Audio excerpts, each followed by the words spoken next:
Bonsoir et bienvenue dans Question de comprendre. Aujourd'hui, nous exposerons toutes les implications de la crise sanitaire coronavirus. Dans le monde éducatif au Burkinabé, l'arrêt des cours a été effectif dès le 16 mars dernier, soit 7 jours après l'apparition du premier cas Covid-19 au Burkina. Donc, les élèves ont dû affronter un flou, un vide dans l'apprentissage et leurs parents ont également été touchés par la situation. En ce moment, les cours ont repris depuis le 1er juin uniquement pour les classes d'examen. Mais cela comporte aussi un lot donc de réalités à évoquer avec mes invités. Tahirou Traoré, coordonnateur de la Coalition nationale éducation pour tous. Bonsoir et bienvenue. Oui, bonsoir madame.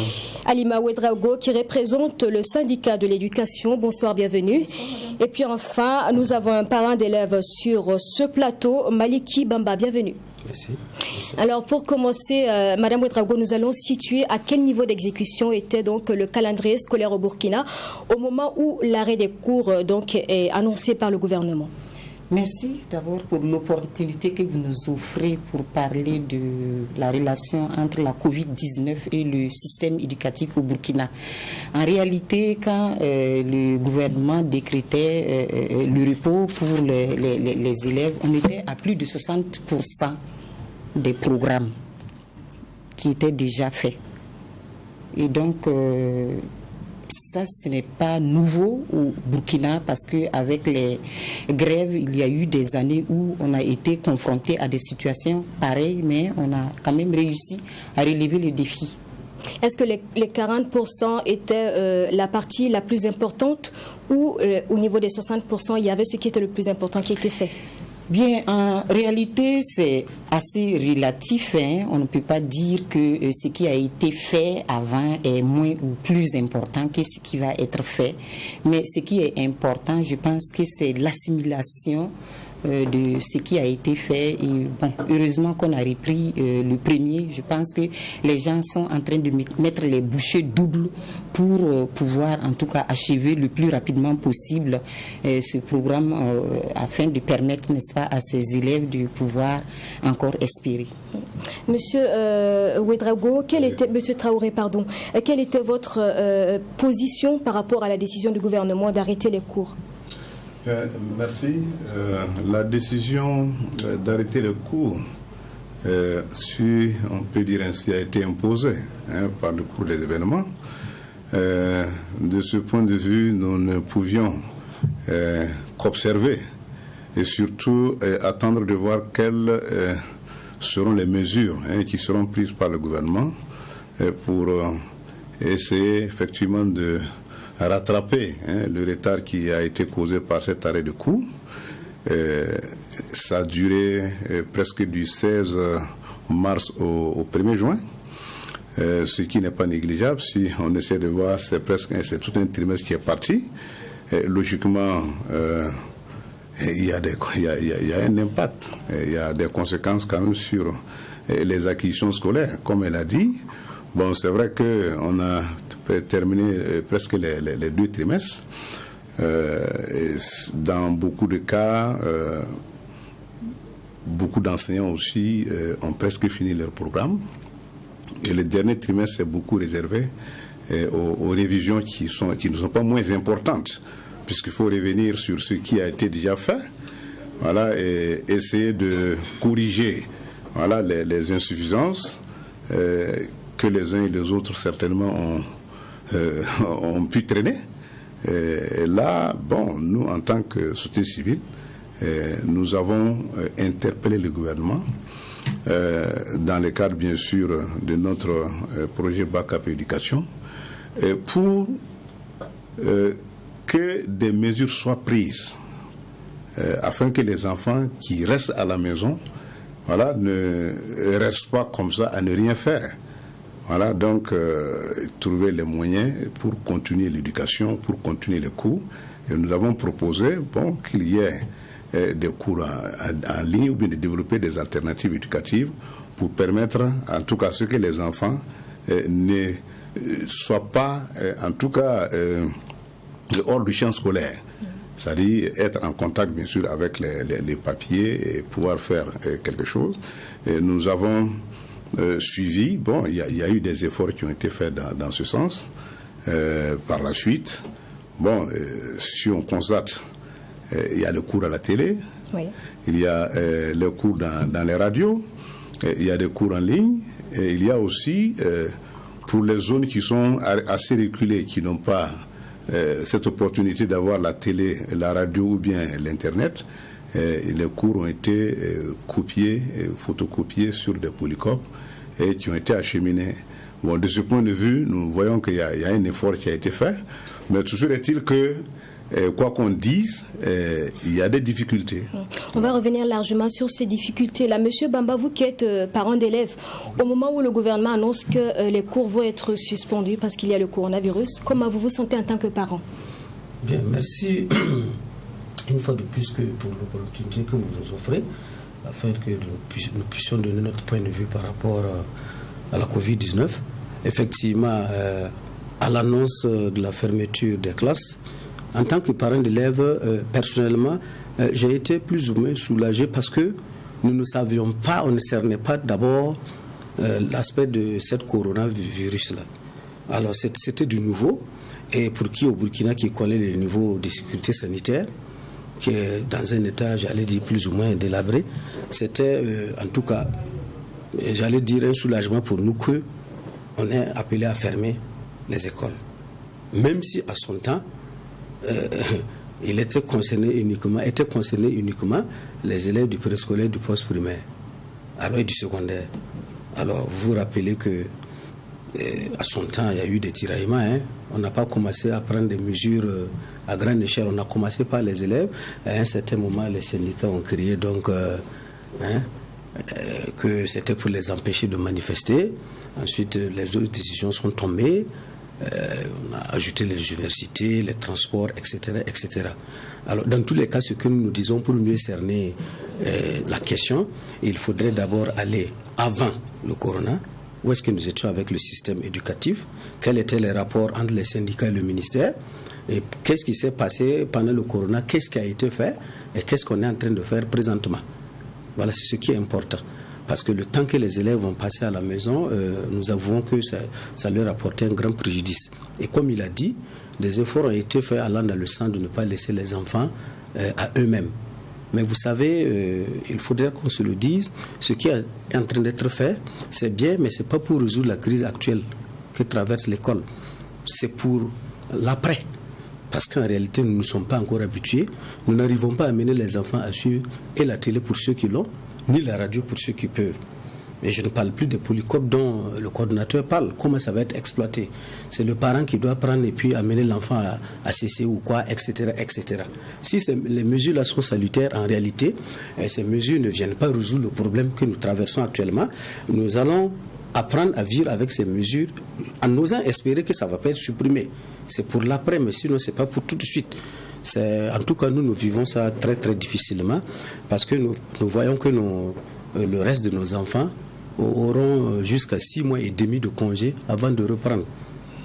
Parce que, bon, quelque part, vous allez crier à l'irresponsabilité des parents, mais nous avons tous des enfants, vous avez des enfants, on sait ce que ça vaut, on fait le maximum. Mais j'avoue que même pour ceux qui doivent faire les classes d'examen, par exemple, en ce qui concerne le primaire, il y en a même aujourd'hui qui n'ont même pas leur cahier quand ils reprennent. Oui. Vous voyez, c'est assez lamentable, mais bon, nous essayons de faire avec. Madame Ouedraogo, comment ont évolué les relations entre les syndicats de l'éducation et le gouvernement au moment où le coronavirus a commencé à apparaître au Burkina et que ces décisions-là ont été prises? Bien, donc il faut reconnaître que le gouvernement avait pris des décisions sur, par exemple, l'UTS, et les problèmes sont venus pratiquement au même moment, à telle enseigne qu'on se demandait vraiment à quel sein se vouer. Bon, il n'est pas... je me dis que tout le monde sait que la question de l'UTS, en tout cas, est venue à un moment qui n'était pas vraiment propice pour l'apaisement, n'est-ce pas, du climat social. Et malheureusement, c'est arrivé et je crois qu'on était obligé de gérer les choses comme ça. Et dans tous les cas... On peut dire que vous avez cédé un peu? Oui, on n'avait pas tellement le choix parce qu'il y avait la question de santé qui était là. Et quand on suivait les réseaux sociaux, les télés internationales, on savait que, en tout cas, la crise là était vraiment très sérieuse. Et même si à un moment donné, en Afrique, les gens pensaient que, en réalité, le climat africain était quand même un avantage pour l'Afrique. Bien, en ce qui concerne les syndicats, encore une fois de plus, il faut dire qu'il y a plusieurs tendances. Il y a des syndicats qui ont pensé que le corona a été en tout cas une occasion pour le gouvernement d'empêcher les manifestations. Mais toujours est-il que, en tout cas, il fallait trouver des moyens pour arrêter les cours. Oui. Allez-y, vous voulez compléter? Non, mais je pensais que... Bon, par rapport à cette question, bon, naturellement, lorsque la maladie à coronavirus a éclaté au Burkina, il y avait déjà un climat délétère entre les syndicats et puis le gouvernement. Lorsque la décision a été prise d'arrêter les cours, bon, pendant que les syndicats avaient programmé une grève, bon, logiquement, tout de suite, il y en a qui ont pensé que c'est pour empêcher la grève que c'est arrivé. Non, bon, par la suite, mais tout le monde s'est résolu à comprendre qu'effectivement, c'était un fait réel. Le coronavirus est arrivé. Il fallait prendre des mesures, et même les pays qui sont les plus économiquement solides étaient ébranlés. Et on annonçait le nombre de morts par-ci, par-là, et au Burkina, bon, la psychose était là, il fallait nécessairement aller à cette prise de décision. Bon, si aujourd'hui on en parle, avec toutes ses conséquences, comme le disait Bamba, c'est l'après, puisqu'aujourd'hui on est face à une situation inédite, puisque même si de par le passé il y a eu des interruptions de cours dues à des mouvements sociaux. Bon, cette fois-ci, bien sûr, les mouvements sociaux étaient là, mais le fait réel, c'était effectivement la maladie à coronavirus qui nous amène dans une situation où il faut tout faire donc, pour sauver l'année scolaire. Et je pense que le débat a été houleux. Et on est en train d'aller à la préparation des examens. Bientôt, c'est le certificat d'études primaires. Les uns et les autres, en tout cas les mesures qui ont été prises, les enfants ils sont en classe pour la plupart, les enseignants sont en train de les encadrer. Bon, on espère que les résultats peut-être seront à la hauteur de nos attentes. On va parler précisément de cette partie où les élèves sont à la maison, ils ne vont pas à l'école. Il y a le télé-éducation qui a été donc développé. Vous avez développé aussi des plateformes sur Internet, oui, vous pouvez nous en parler? Oui, bon, nous, à notre niveau, nous avons encouragé le gouvernement à trouver et à mettre en œuvre des alternatives éducatives. Et ce que nous avons salué, il y a eu le plan de riposte, effectivement, qui a permis de prendre un certain nombre de mesures dont nous avions parlé tout de suite.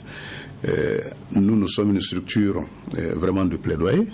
Ben, nous n'avions pas les moyens comme ça de mettre une plateforme que nous allons animer, mais nous avons encouragé toutes les parties prenantes, que ce soit le gouvernement, que ce soit les enseignants ou bien les organisations de la société civile, tous ceux qui le peuvent, n'ont qu'à se mettre à l'œuvre, à l'ouvrage, pour que nous puissions vraiment pendant cette période-là encadrer les enfants qu'il faut, afin que chacun d'eux ou bien chacune d'elles puisse bénéficier de son droit à une éducation inclusive, équitable et de qualité. Oui. Voilà. Les syndicats n'ont pas tout de suite accepté cette idée de faire de l'enseignement à travers la télé. C'est vrai, il y a beaucoup de réalités qui sont là, parce que la télé, même à Ouaga, tous les enfants n'ont pas accès à la télé. Et à plus forte raison dans les localités les plus éloignées de la capitale.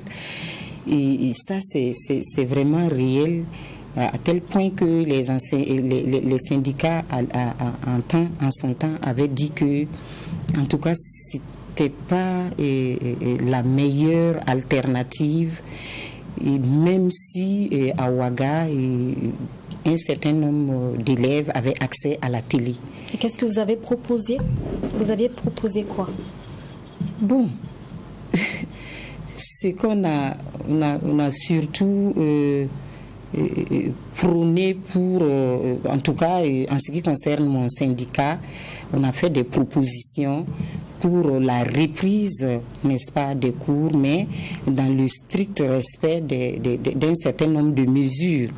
Donc le port, n'est-ce pas, du masque, et puis le lavage systématique des mains, et puis le respect comment on appelle, des mesures de distanciation qui avaient été, n'est-ce pas, prises. Et je crois que en réalité aujourd'hui, dans la plupart des établissements de la ville de Ouagadougou et ailleurs, c'est assez respecté, surtout qu'on avait à l'époque aussi demandé que les plus jeunes soient libérés.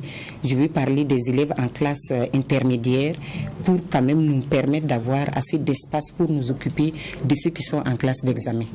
D'accord. Allez-y. Bon, moi je voulais juste dire que en termes de mesures de riposte, je pense que dans toutes les activités, tous les domaines d'activité, quelque chose a été fait pour accompagner. Mais par contre, au niveau de l'éducation, qui a été malheureusement le premier à être touché en termes de fermeture, d'arrêt de travail, l'éducation n'a pas été accompagnée. En tant que parents, nous avons senti que nos enfants qui sont au privé allaient avoir des difficultés à la reprise parce que les promoteurs du privé n'ont pas été accompagnés. Pourquoi on peut accompagner par exemple les commerçants de Roroko qui sont en arrêt de travail, accompagner les taximans, accompagner certaines couches de la société et ne pas accompagner par exemple l'éducation.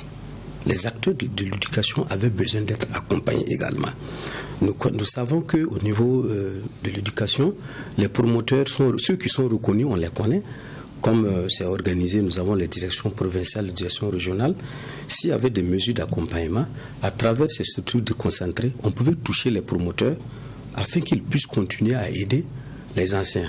Comme ça, un jour, lorsqu'il y aura la reprise, ces enseignants seraient toujours motivés pour travailler.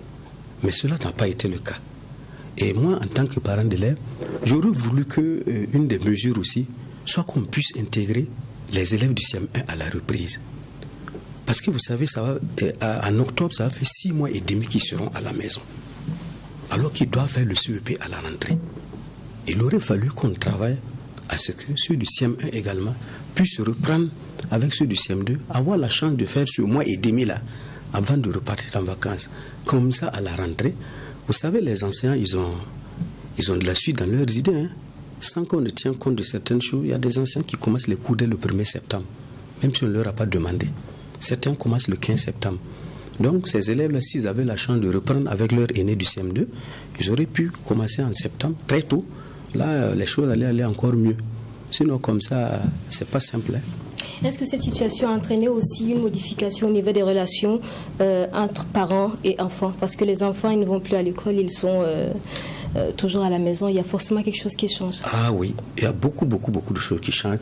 Parce que vous savez, habituellement, nous, parents d'élèves, nous avons l'habitude de chasser les enfants pour qu'ils aillent à l'école. En fait, entre griffes, on s'en débarrasse. Tout ce temps qu'ils passent à la maison, ça devient autre chose. Quelquefois, il y a de très grandes incompréhensions. Il faut savoir les occuper. Et les occuper comment? Ils sont nombreux à ne pas vouloir entendre cette question d'éducation à la télé, parce que quand l'enfant ouvre la télé, il veut regarder son dessin animé. Quand il ouvre la télé, il veut regarder, je ne sais pas moi, une télénovela. C'est pourquoi je dis, ce sont des habitudes que nous allons travailler à faire acquérir les enfants pour les prochaines années, mais pas pour maintenant. Bon, ils sont nombreux les parents aussi qui se laissent aller à la facilité. L'enfant ne faisait rien. Bon, on lui porte une assiette pour vendre les cacahuètes ici. L'autre, on lui dit de sortir aider à vendre la boutique, etc. Bon, nous n'encourageons pas ce genre de choses, mais il faut reconnaître que nous avons beaucoup de difficultés à occuper les enfants à la maison au regard de la modestie de nombreux d'entre nous. Sinon, pourquoi pas, les enfants pourraient voyager ça peut les occuper. On pourrait organiser des camps de vacances où les enfants continuent à apprendre quelque chose là-bas, ou organiser d'autres rencontres avec d'autres enfants où ils vont pouvoir donc échanger. Ça permet quand même de renforcer certains acquis. Et malheureusement, les moyens manquants, on est obligé de se débrouiller, comme je le dis, avec eux. Monsieur Traoré, est-ce que ce qui est dit ici n'est pas plus accentué dans les zones les plus reculées où il y a certains parents qui ne donnent pas beaucoup de valeur à l'éducation, et si les enfants reviennent à la maison parce qu'il y a le coronavirus, ils vont forcément en profiter pour envoyer ces enfants au marché, vendre tel ou tel produit? Oui, tout à fait. Et surtout, lorsqu'on essaie de voir le niveau d'alphabétisation des parents, et qui, pour la plupart, ne savent pas lire et écrire, et lorsque l'enfant revient à la maison, qu'est-ce qu'on peut faire? C'est de lui dire souvent de prendre le cahier et puis de se mettre à l'œuvre. Mais l'enfant prend le cahier et il est en train d'étudier. Est-ce qu'il n'étudie pas? Bon, le parent ne peut pas s'en rendre compte. Et ça fait que on n'a pas la même perception, en tout cas du suivi des enfants, lorsque on est, en tout cas, dit intellectuel ou bien alphabétisé, par rapport à quelqu'un qui n'est pas alphabétisé. Voilà, donc c'est une idéalité. Effectivement, ces mesures sont venues, elles ont été aussi la bienvenue, mais l'habitude, ça dit suivre les cours à la télé, c'est une question d'habitude. Voilà, ça demande la concentration. Bon, la radio, c'est la même chose. Et dans le temps, effectivement, il y avait l'enseignement à la radio, l'éducation à la radio. Voilà, et tout ça, mais les enseignants étaient préparés à cela. Et ils prenaient les dispositions pour que les enfants puissent faire des écoutes. Mais là, on n'a pas eu un temps de préparation. C'est arrivé, c'est tombé entre nos mains. Chacun essaie, et tant bien que mal, de pouvoir amener son enfant à suivre. Mais ce n'est pas très évident, comme il a dit. Les enfants aiment beaucoup s'amuser. Mais il y en a, quand même, j'ai pu observer, donc qui se mettent au sérieux. Est-ce qu'il fallait peut-être quelque part aussi accompagner les parents d'élèves pour qu'ils sachent comment gérer les enfants qui ne vont plus à l'école? Je ne sais pas si au niveau de l'éducation, il y a une rubrique qui s'en occupe, mais quand même, les parents à leur niveau même devaient quand même trouver des moyens pour s'occuper des enfants. C'est la dernière fois quand on était en train d'échanger avec M. Bamba qui me disait que le 1er juin à la reprise, là, il y a des élèves qui n'avaient même plus de sac d'école. À plus forte raison, n'est-ce pas, un cahier de leçons. Et donc, ça veut dire que d'une manière ou d'une autre, chacun doit jouer sa partition. Les parents doivent aussi, parce qu'ils sont les premiers concernés, ils doivent jouer leur rôle. Même si on n'a pas été à l'école, quand vous prenez la plupart des intellectuels, aujourd'hui, ceux qui ont plus de 45 ans, ce n'est pas évident que les parents aient été à l'école. Mais on a vu des mamans qui, à chaque fois que tu revenais de l'école, qu'est-ce que vous avez fait aujourd'hui? Et grâce à l'élève, certains parents même ont su qu'il y a, comment on appelle, les calculs, problèmes, sciences, etc., etc. Moi, je veux en tout cas attirer l'attention des parents d'élèves qu'ils doivent jouer leur partition, qui qu'ils soient instruits ou non. En tout cas, ils doivent s'intéresser aux sorties des enfants, surtout pour nos sœurs, nos enfants, les jeunes filles là. À cette période, il y aura beaucoup de problèmes. On peut les exploiter sexuellement, excusez-moi le terme, sexuellement parlant, et il y aura des grossesses indésirées. Et je pense que les premiers responsables, ce sont les parents. Les parents doivent en tout cas faire. C'est vrai que l'État, à son niveau aussi, doit trouver des mesures palliatives pour, n'est-ce pas, permettre aux parents de s'occuper vraiment plus sérieusement de leurs enfants. Vous avez entendu l'interpellation qui vous concerne. On n'est pas encore sorti de la situation coronavirus, donc vous pouvez encore prendre vos dispositions. Tout à fait. La question que vous avez posée est très pertinente. Est-ce qu'il ne fallait pas accompagner les parents? lorsqu'il s'est agi de mesures, au contraire, on a demandé aux parents d'accompagner. On n'a pas accompagné les parents. Vous savez, la partie lave-main et autres, c'est les parents d'élèves qui devraient s'en charger. Alors que vous le savez tous ici qu'à partir du mois de mars, pratiquement, les parents d'élèves n'ont plus rien. Puisque ce qui restait maintenant, c'est se préparer à aller aux examens. En réalité, comme il a dit, en ce moment, leur caisse est pratiquement vide, puisque nous le savons, en dehors des fournitures que le ministère envoie au niveau, par exemple, du primaire, il n'y a plus rien d'autre. Le fonctionnement de l'école est laissé aux parents d'élèves. Tout est pratiquement laissé aux parents d'élèves. Il faut souvent le dynamisme du directeur de l'école pour que l'école puisse tenir. Puisqu'en termes de courrier, en termes de quoi, rien n'est prévu pour ça. Donc, ce sont les parents d'élèves. Donc, il fallait également accompagner ces parents d'élèves. Maintenant, l'autre question qu'il faut poser, la plus fondamentale, c'est de savoir qui est parent d'élèves.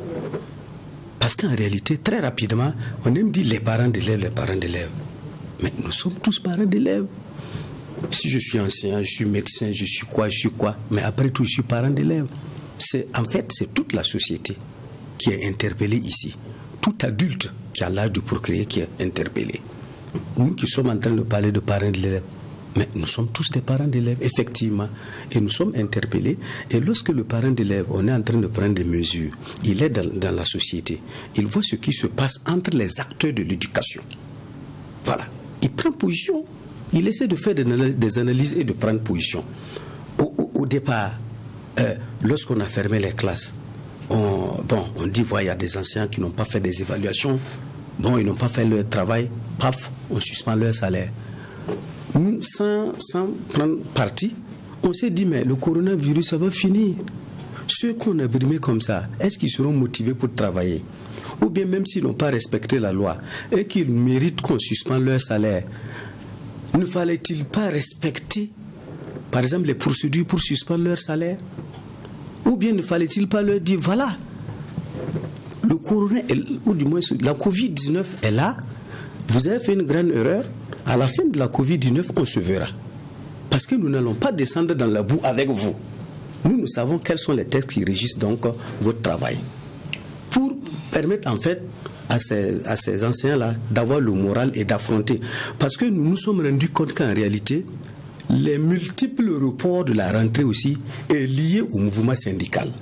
Et c'est ça qui nous fait mal, nous, parents d'élèves. Parce que les syndicats n'étaient pas prêts à reprendre. Il fallait donc reporter, et ça n'a fait que du tort aux enfants. Mais le syndicat a avancé certaines raisons qui sont aussi pertinentes. On peut y revenir. Sinon, je n'ai pas dit que les syndicats avaient tort. Je disais que le ministère pouvait faire mieux, s'entendre davantage avec les syndicats, et on allait reprendre un peu plus tôt que de tirer jusqu'au 1er juin. C'est ce que je voulais dire. Qu'est-ce que vous répondez en tant que parent d'élèves? Oui, d'abord, par rapport à ce qui a été fait en direction des parents d'élèves dans le cadre de la sensibilisation, au niveau de la coalition, nous avons réalisé un spot télé d'1 minute et demie, en tout cas c'était long, pour sensibiliser l'ensemble des acteurs, y compris les parents d'élèves, pour que chacun fasse de son mieux pour que les enfants puissent bénéficier de leur droit à l'éducation. Ce sport est passé, en tout cas sur beaucoup de temps, à la radio, à la télé, et nous avons fait des affiches, voilà, donc pour interpeller les uns et les autres. Maintenant, pour ce qui concerne la sensibilisation aussi des parents d'élèves en tant que tels, nous sommes tous parents d'élèves, et il faut comprendre que l'éducation des enfants nous incombe. Mais ce qu'on constate la plupart du temps, c'est que beaucoup de parents d'élèves, même ceux qui sont dits intellectuels, considèrent l'école comme une affaire des enseignants et de leurs élèves. C'est-à-dire jusqu'à présent, on ne s'approprie pas l'école. On ne se dit pas que l'école est notre affaire. De sorte que, quand il y a un problème, on est là, on tourne le pouce et chacun se regarde. Et s'il y avait une appropriation de l'école par l'ensemble des parents, c'est-à-dire des parties prenantes, tout de suite, un problème est arrivé, on sait comment se mettre ensemble pour trouver la solution.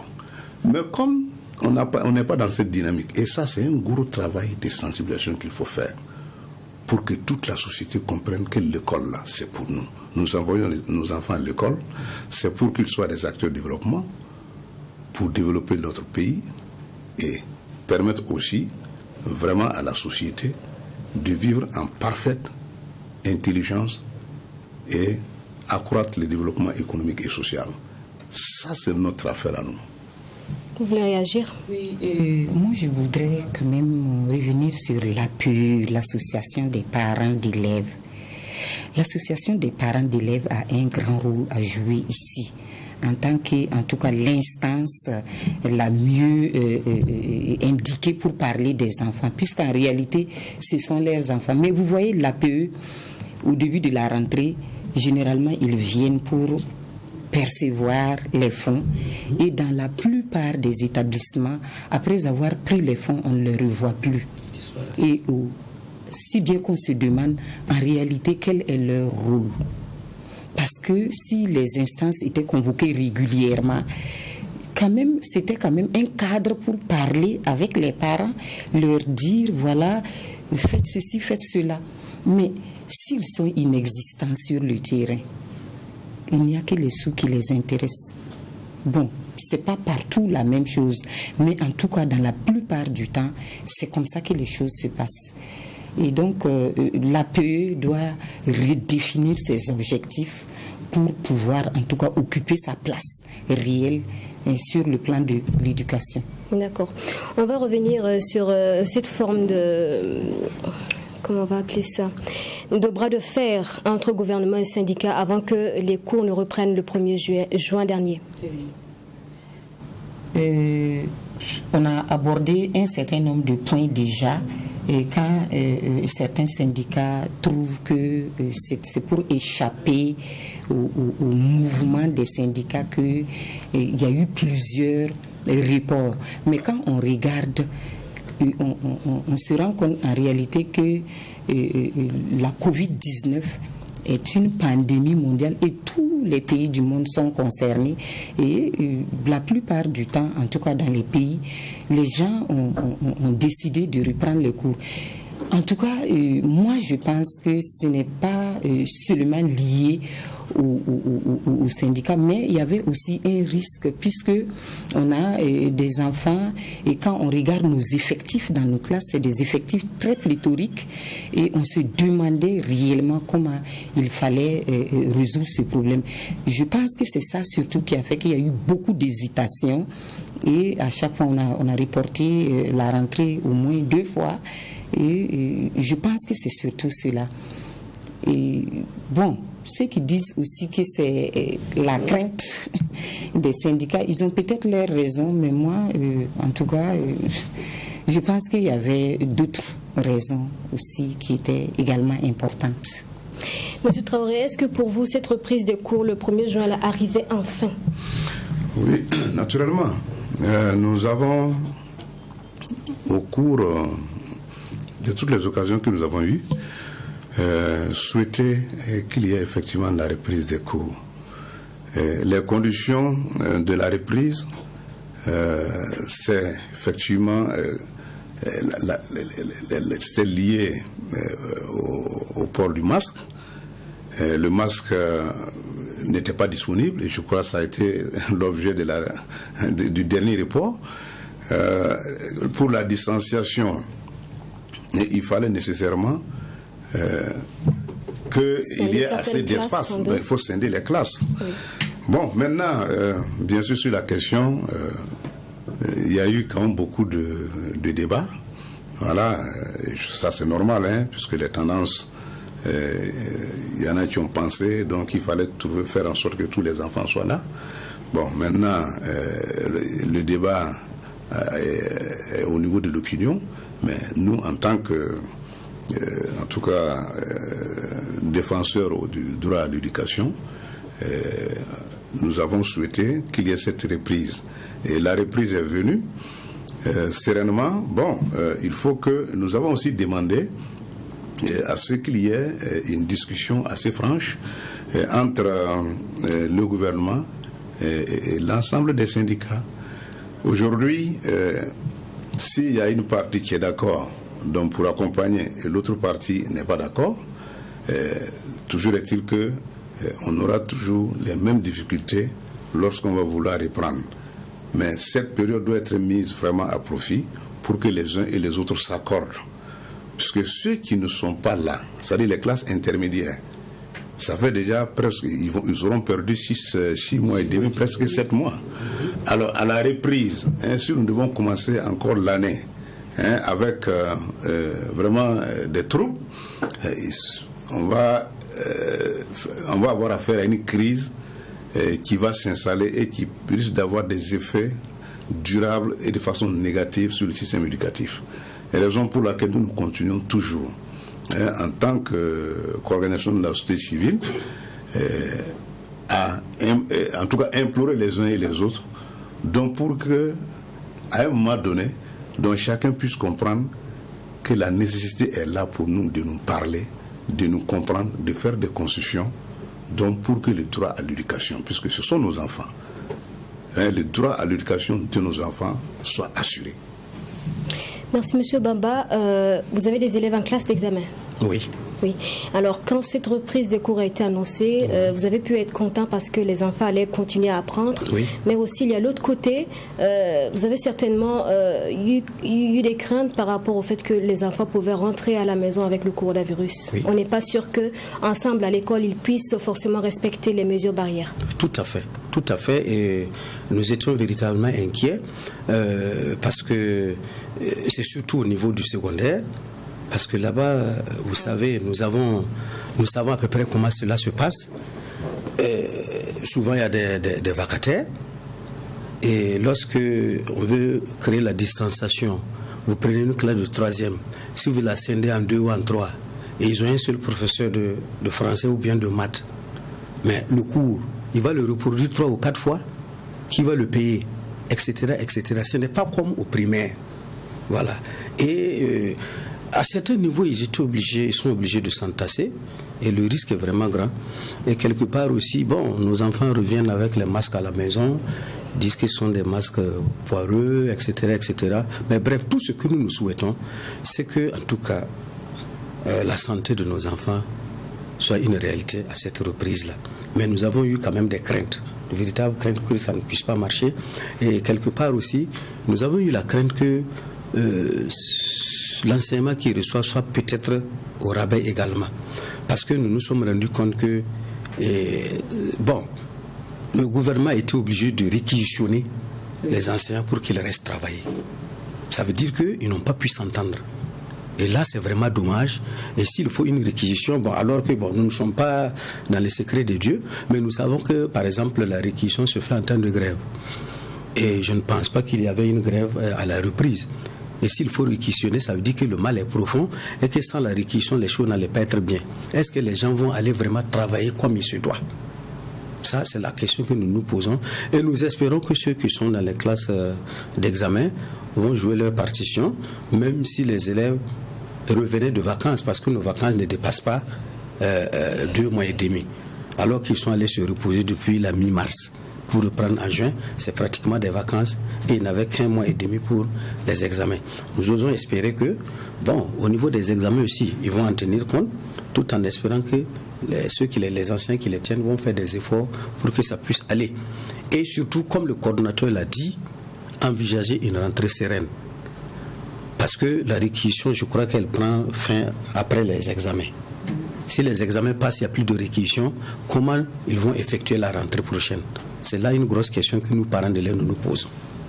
Est-ce que les syndicats qui étaient tellement soucieux de qu'est-ce qui va se passer au niveau des écoles si les élèves reprennent les cours, est-ce que vous avez dépêché des équipes dans différentes écoles pour constater si effectivement le gouvernement avait tenu sa promesse de mettre en place les différentes mesures pour éviter la contamination? Oui, c'est vrai que dans la plupart des établissements, chaque élève a eu droit, en tout cas, à 2 masques.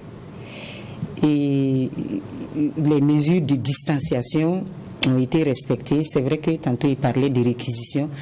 Et il y a des classes où, par exemple, on a 70 élèves. Ça, c'est la moyenne, parce que ça peut dépasser ça. Alors, 70 élèves dans une salle assez petite, il faut scinder la classe en deux. Il y a des enseignants qui ont décidé d'enseigner, pour dire que leur volume horaire a été pratiquement doublé, puisqu'ils font le cours l'après-midi et le même cours le lendemain ou vice-versa. Et donc, ce n'est pas très aisé, parce que effectivement, il y a des enseignants qui ont refusé effectivement d'accompagner dans ce sens-là. Ils ont leurs raisons que nous respectons, mais quand même, il faut reconnaître que dans les classes aussi, il y avait pas mal de problèmes, parce que souvent quand on rentre, les élèves disent qu'ils ne peuvent pas respirer quand ils portent le masque. Et c'est une réalité, puisque même en temps normal, et fin mars, début avril, on avait beaucoup d'élèves qui tombaient des classes. Je ne sais pas si c'est lié à la chaleur ou en tout cas à leur état de santé d'ensemble, mais beaucoup d'élèves tombaient. Et là, c'est une réalité, parce que les masques, c'est pas très évident. Souvent, on est obligé de mettre certains dehors, parce qu'ils disent que quand ils portent le masque, ils ne peuvent pas respirer. Et donc, entre autres, en tout cas, ce sont des difficultés qu'on a rencontrées dans les classes. Allez-y. Oui, non, effectivement, comme elle a dit, à la date du 1er juin, c'est vrai que toutes les écoles n'étaient pas pourvues en masque. Et puis, voilà, il y a le problème de masque, il y avait aussi des problèmes de lave-mains. Au fur et à mesure, les dotations ont commencé, dans certains cas, par un masque, pour se compléter à 2. Nous disons que ça n'a pas été simple, mais ce qu'on constate, pour l'essentiel, en tout cas des écoles et des établissements, que ce soit du post-primaire ou bien du secondaire ou du primaire, les cours ont repris, les activités se déroulent. Nous savons qu'il y a des difficultés, et raison pour laquelle nous pourrons toujours qu'il y ait un dialogue entre les différentes parties. C'est quand on ne se parle pas souvent, que c'est compliqué. Mais quand on se parle aussi, chacun doit faire l'effort d'écouter et de comprendre l'autre. Pour nous, c'est ce qui importe. Si on a un dialogue fécond, ça va nous permettre non seulement de gérer cette étape, jusqu'aux examens, passer les examens vraiment dans des conditions vraiment que nous souhaitons assez normales, et après ça, que nous puissions envisager ensemble les perspectives de reprise, puisque la rentrée se prépare. Des enfants qui ont fait près de 7 mois ou bien 6 mois et demi sans avoir un contact direct comme ça avec les papiers ou bien un contact avec un enseignant, ça pose problème. Alors donc, pour cela... Est-ce que vous avez eu des retours d'enseignants qui vous ont expliqué que les élèves n'étaient vraiment plus dans une logique d'apprentissage? Non, tout le monde s'attendait plus ou moins à ça. Parce que le fait que les enfants aient quitté l'école après 3 mois et s'ils reviennent, c'est un problème. Dans les conditions normales, lorsque les enfants terminent l'année scolaire et qu'ils partent en vacances, normalement en fin juin ou bien en mi-juillet, quand ils reviennent à la rentrée, c'est 2 mois et demi, les enseignants sont obligés de faire des retours en arrière, des révisions durant tout le mois d'octobre, avant de pouvoir commencer réellement les nouveaux apprentissages à partir du mois de novembre. Alors là, il y a 6 mois et demi, 7 mois, ça veut dire que les enfants auront presque, surtout ceux qui sont dans les petites classes, tout oublié. Et cette organisation demande beaucoup plus vraiment d'entente au niveau de l'équipe enseignante, en lien bien sûr avec l'équipe d'encadrement, pour trouver les solutions les plus idoines. Donc ça veut dire que les programmes, les programmes scolaires ne peuvent plus se dérouler normalement comme vraiment en situation normale. Voilà, donc il faut imaginer des programmes scolaires qui tiennent compte de tout ce que nous avons vécu comme passage à vide. Et c'est là où, effectivement, nous interpellons, et fortement d'ailleurs, les différentes parties prenantes, donc pour qu'ensemble, on conjugue les efforts donc pour aborder la rentrée à venir. Vous avez parlé tantôt des difficultés qui sont rencontrées pendant cette reprise des cours-là, en général, et on imagine que ces difficultés-là peuvent être encore plus accrues au niveau des zones les plus reculées où c'est compliqué l'éducation. Mais tout à fait, tout à fait. C'est ce qui est sûr, on a parlé, les mesures qui ont été prises, nous les avons saluées. Mais quand vous allez en profondeur, bon, surtout dans les villages les plus reculés, mais c'est encore plus difficile. Comment Est-ce que vous avez peut-être réalisé des enquêtes pour comprendre? Non, nous sommes dans la dynamique. Oui. Nous sommes dans la dynamique avec nos comités régionaux qui seront même d'ailleurs à Ouaga ici la semaine prochaine pour une activité que nous préparons ensemble. Nous aurons l'occasion quand même de recueillir assez d'informations sur comment les choses se déroulent. Et quand bien même nous, en tant qu'acteurs, nous vivons déjà certaines réalités, nous allons dans des écoles, dans des établissements, les gens font des efforts, mais ces difficultés aussi sont réelles, donc qu'on le veuille ou pas. Donc il faut être franc, on se bat donc pour maintenir, bien sûr, les apprentissages, mais en réalité, on connaît aussi que sur le terrain, il y a des difficultés. Voilà, ceux qui sont dans les zones les plus reculées auront l'occasion effectivement de nous dire les réalités qu'ils ont vécues, quand bien même nous les imaginons. Okay. Alors, le calendrier des examens de fin d'année a été défini. Oui. Est-ce que la rigueur sera la même que celle des années précédentes dans la correction, quand on sait que tout a été chamboulé au cours de l'année? Mais bien sûr. Bien sûr, même s'il y a eu en tout cas un temps de repos, et on s'est dit que en tout cas les élèves les plus retard dans le programme. Bon, en tout cas, environ 75% du programme a été exécuté. Et je me dis que d'ici, puisque le cours c'est jusqu'au 11 dans la plupart des établissements, malheureusement, dans certains établissements privés, ils ont, pour eux, je pense que le cours c'est le 3, l'arrêt des cours c'est le 3. Et en fait, je veux dire que ça ne doit pas, en tout cas, impacter négativement sur la poursuite normale des examens. Et même les examens, bon, on choisira en tout cas des sujets adaptés à la situation, et je pense que l'élève moyen doit pouvoir s'en sortir. Logiquement, quand on veut évaluer, on évalue par rapport à un programme. Et raison pour laquelle, bon, on a fait rentrer à partir du 1er juin ceux qui sont dans les classes d'examen et repousser les examens pour qu'ils aient le temps, voilà, de terminer le programme, ou en tout cas d'avancer beaucoup dans les programmes. Parce que les sujets qui seront choisis doivent être en lien avec ce qui a été appris. Bon, on fait la moyenne, on essaie de voir. Bon, on connaît très bien vers le 3e trimestre en calcul, bon, en mathématiques, où est-ce qu'on peut être rendu. Voilà. Mais si les sujets sont beaucoup plus braqués vers la fin de l'année, la fin du programme, bon, il va sans dire que ça posera des problèmes.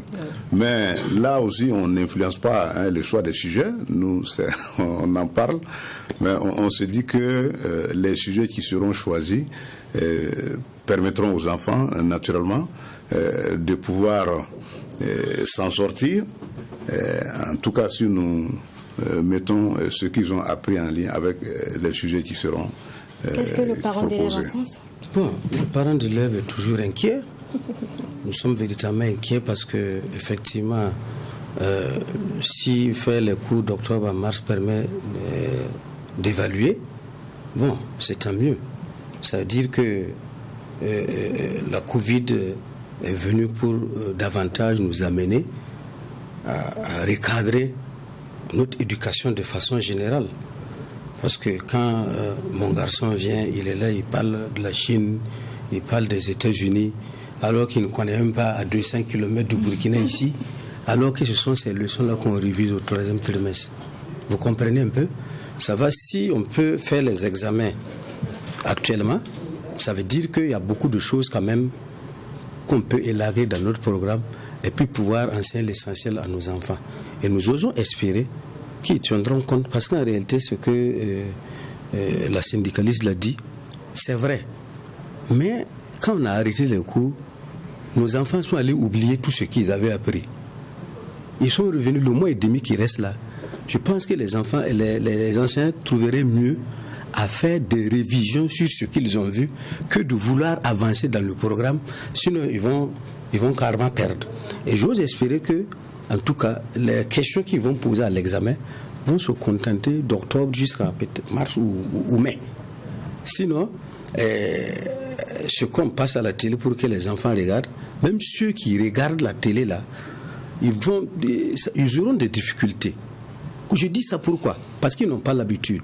Et ensuite, moi j'ai suivi un débat sur cet enseignement télé. Je pense que ça va tous nous interpeller.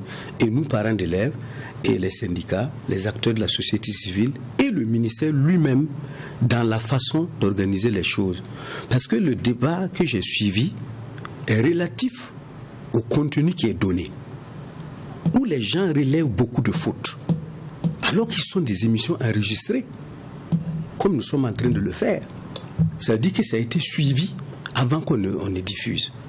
Si malgré ça, des anciens commettent des erreurs, c'est qu'il y a quelque chose à revoir dans le système. Jusqu'au niveau de l'encadrement et même au niveau du ministère, parce qu'on ne va pas laisser seulement et seul l'enseignant et son encadreur pédagogique. Je pense que d'autres personnes habilitées au niveau du ministère doivent aussi accompagner ça et ne pas laisser percevoir des choses comme ça, parce que ce sont des leçons qui sont suivies donc sur la toile et même jusqu'à l'étranger. Ça ne fait pas une bonne image pour nous. Est-ce que la prochaine année scolaire 2020-2021 ne sera pas tellement différente vu la charge d'angoisse qu'ont subi les élèves, les étudiants, les parents, les enseignants, les parents d'élèves également? Est-ce que la prochaine année scolaire ne sera pas une année assez exceptionnelle pour le Burkina? Oui, tout à fait, puisque déjà l'année 2019 a été exceptionnelle. L'année 2020 qui vient aussi, 2019-2020, l'année scolaire, sera une année exceptionnelle. Parce que nous avons fait un passage à vide en 2019, qu'il faut rattraper en 2020, 2019 jusqu'en 2020, mais ça va naturellement changer, en tout cas le regard. C'est-à-dire tous les contenus qui doivent être enseignés doivent être revus pour que le programme qui va être retenu pour l'année scolaire 2019-2020 donc puisse être un programme qui va permettre aux enfants d'avoir des acquis et de consolider leurs apprentissages. Madame, on pourrait aussi faire face à des élèves qui n'ont pas vraiment le niveau, par exemple des élèves du CP2, oui, à qui on a permis de passer en classe supérieure tout simplement parce que le ministre a dit que c'était un choix pédagogique. Oui. Est-ce qu'on ne va pas faire face à des élèves qui n'ont pas vraiment le niveau pour le classe dans lequel ils sont? Bon, il faut dire que c'est un problème qui existait déjà, le niveau des élèves dans l'ensemble. Mais cela va peut-être s'empirer. Était assez faible. Ça va accentuer les choses. Peut-être ce qu'il faut voir, c'est au niveau de la reprise. Il faut peut-être reprendre un peu plus tôt, c'est-à-dire le 1er septembre comme ça. Peut-être que ça va nous permettre. Mais quand on regarde aussi, pratiquement, c'est pas très évident dans certaines localités, puisque les parents vendent les récoltes pour pouvoir s'occuper de leurs enfants. ce n'est pas très évident, mais en tout cas, là où on peut commencer tôt, moi je pense que ça serait vraiment mieux parce que ça va permettre un tant soit peu de rattraper ce qu'on peut rattraper. Un dernier mot, un appel à lancer face aux autorités par rapport à cette reprise des cours, par rapport à la prochaine année scolaire. Ce que je vais demander en tant que parent d'élèves, c'est vraiment que le ministère et les syndicats puissent s'asseoir autour d'une même table et se comprendre. Il faut qu'à la rentrée prochaine, les enseignants soient motivés. Parce que si à la rentrée prochaine, les acteurs de l'éducation vont se contenter de ce qu'ils ont l'habitude de faire, nous allons mettre des années et des années à rattraper ce retard-là. Il faut les motiver. Je ne sais pas comment il faut faire, mais il faut trouver un système pour motiver les enseignants afin qu'à la rentrée, ils soient gonflés à bloc pour rattraper le retard qui est perdu, pour qu'ils ne fassent pas comme à l'université. On doit composer le bac en août prochain. Ceux qui ont eu le bac 2019, est-ce qu'ils ont repris même d'abord? Ils n'ont même pas encore effectué leur rentrée, je ne pense pas. Puisqu'ils devraient le faire, voilà, ils doivent le faire. Et ceux qui vont avoir le bac tout de suite en 2020, ils feront comment? Il ne faudrait pas que le primaire aussi traîne cet art-là. Il faut trouver une solution miracle, une solution blindée pour que les anciens retournent à la rentrée scolaire 2020-2021 gonflés à bloc pour rattraper le retard. Vous pensez aussi à cette solution blindée? Oui, tout à fait. Voilà, nous saluons déjà ce qui est fait. Les enseignants sont en classe malgré, bien sûr, toutes les contraintes que certains ont avancées. Le gouvernement, en tout cas, nous l'invitons à continuer à maintenir le dialogue avec la partie syndicale et même avec l'ensemble des organisations de la société civile qui agissent dans le domaine de l'éducation pour trouver une issue normale à la rentrée à venir. Merci beaucoup. Un dernier mot pour vous. S'il y a un appel à lancer, c'est par rapport aux décideurs politiques et aux PTF, en tout cas de mettre les bouchées doubles pour accompagner comment on appelle le système éducatif et malgré la coronavirus, qu'on puisse en tout cas rester debout et au profit, n'est-ce pas, de nos enfants, au profit du système éducatif. Merci à tous d'être passés sur ce plateau. Nous avons parlé donc de l'impact du coronavirus dans le système éducatif burkinabé et nous étions avec Tahirou Traoré, coordonnateur de la Coalition nationale Éducation pour tous. Merci. Nous étions avec également Alima Ouedraogo qui représente donc les syndicats de l'éducation et puis enfin un parent d'élève Maliki Bamba. Merci donc pour tout ce que vous avez partagé. C'est la fin donc de cette émission. Merci de l'avoir suivi. À très bientôt sur True TV.